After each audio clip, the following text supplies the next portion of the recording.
दीपक जी दिल्ली से। राधे राधे। राधे राधे महाराज जी, दंडवत प्रणाम। महाराज जी, भारी मात्रा में लोगों के द्वारा बहुत प्रतिकूल और रुक्ष व्यवहार ही मिलता है। संसार में कुछ भी अच्छा नहीं लगता। कई बार ईश्वर को प्रार्थना भी करने पर चीजें अनुकूल नहीं होती तो हृदय में पीड़ा होती है और मन में विचार आता है कि ये आप हृदय के बाद अनुकूलता किससे- का राग ही तो माया है। ये अनुकूलता और प्रतिकूलता, यही द्वंद्व तो माया है। क्यों मांग करते हैं अनुकूलता की? मांग ही क्यों करते हैं अनुकूलता की? अनुकूलता की मांग नहीं तो प्रतिकूलता से कोई परेशानी नहीं। तो अनुकूलता प्रतिकूलता को जो रौंद के फेंक दे, वही तो समदर्शी महात्मा होता है, वही तो परमानंद का अनुभव करता है। तुम्हारा स्वरूप अनुकूलता और प्रतिकूलता से बहुत परे है। तुमने मान रखा है अनुकूलता प्रतिकूलता अपनी। उसी अनुकूलता प्रतिकूलता से जीतने के लिए हम परमार्थ पे आए हुए हैं। अनुकूलता की मांग ही नहीं। कर प्रतिकूल जितना व्यवहार करना मैं सहूंगा, रौंद दूंगा प्रतिकूलता को। तो अनुकूलता ही अनुकूलता है। अनुकूलता की मांग करोगे तो प्रतिकूलता में दुख होगा। मान की मांग करोगे तो अपमान में रोओगे। जीत की मांग करोगे तो हार में उदास हो जाओगे। नहीं, हर परिस्थिति को रौंदता हुआ मैं आगे बढ़ूंगा, वही सच्चा विजयी होता है को अनुकूलता की मांग करते हो? दूसरों के चेहरे की तरफ देखते हो कि हमारे अनुकूल होके बोले, अनुकूल होगे। नहीं, तेरी जो मौज है तू कर, मैं सहूंगा और हर बात को धैर्यपूर्वक सहकर मुस्कुरा के उत्तर दूंगा।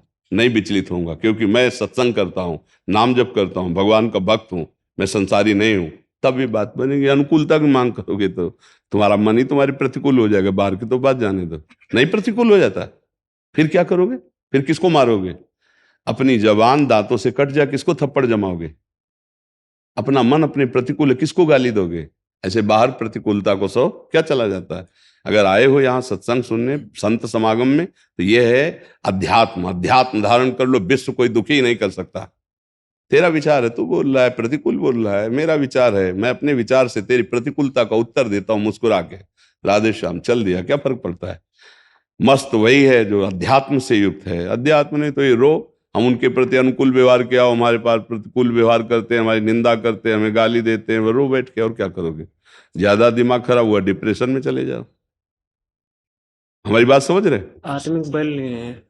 आत्मिक बल नहीं है। आत्मिक बल आकाश से थोड़ी आएगा। तू भगवान कान से, ब्रह्मचर्य से रहे, नाम जप कर, संयम से रहे। आध्यात्मिक बल अभी जागृत होगा तो सिंह की तरह दहाड़ने लगेगा। ये सियार बना दिया काम क्रोध लोभ मोह मद मत्सर ने। भगवान के अंश को सियार बना दिया। आध्यात्मिक बल एकत्रित कर, इस अवस्था में आध्यात्मिक बल एकत्रित कर।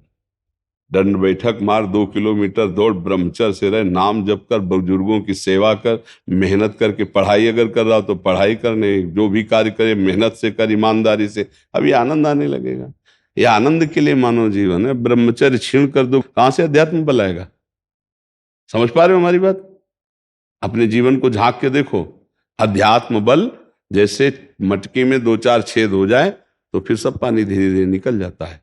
भगवान ने आपको एक पावर दिया है मानव जन्म के साथ। आप विवेक के द्वारा, बुद्धि के द्वारा अपने असत आचरणों से बचा के अपने आप को दिव्य बना सकते हो।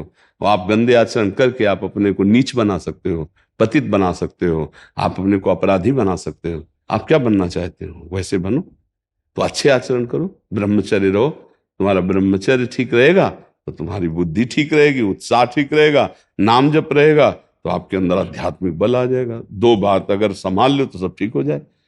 आपका ब्रह्मचर्य ठीक, आपका नाम जप ठीक, तो सब ठीक हो जाएगा। आप लगो इस पर, ठीक है? नाम जप करो और ब्रह्मचर्य पर ध्यान रखो। बहुत कीमती जीवन है। ब्रह्मचर्य वो वस्तु है कि एक बार अगर उसका आनंद आ गया तो जीवन भर के लिए आनंद में डूब जाओगे। गृहस्थी में रहते हुए भी ब्रह्मचारी रह जाता है। संतान उत्पत्ति आदि के लिए वो गृहस्थ धर्म का प्रयोग करके शेष समय ब्रह्मचर्य नाम जप अपने धर्म से चले, वो महात्मा ही है। क्या गृहस्थी में ऐसा थोड़ी कि बेविचारी होता है? गृहस्थी में भी ब्रह्मचारी है, महात्मा है। एक पत्नी व्रत धारण करके धर्म से चलने वाला महात्मा ही माना जाता है। समझ रहे हो? तो अच्छे बच्चे बनो, अच्छे बच्चे बनो।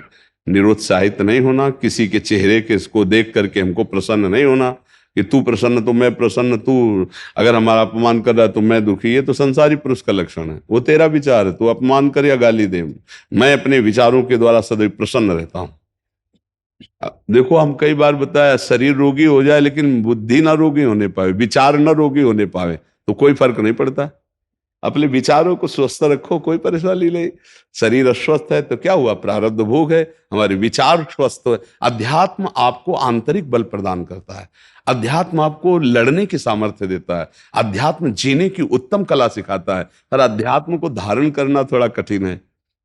जैसे पानी छोड़ो, नीचे बहना उसका स्वभाव है, लेकिन ऊपर चढ़ाना कठिन है। ऐसे मन पापों की तरफ, गंदी बातों की तरफ जाना उसे अच्छा लगता है, लेकिन अध्यात्म की तरफ ऊपर चढ़ाना कठिन। और जो अध्यात्म में आ गया वो आनंद में स्थित हो गया। ठीक है बच्चा, नाम जप करो, ब्रह्मचर्य से रहो, व्यायाम करो, खान पान अच्छा रखो, माताओं बहनों की तरफ गंदी दृष्टि मत करो, अभी आनंद आने लगेगा। सच्चे भाव से चलोगे तो अच्छे बच्चे बन जाओगे। जी।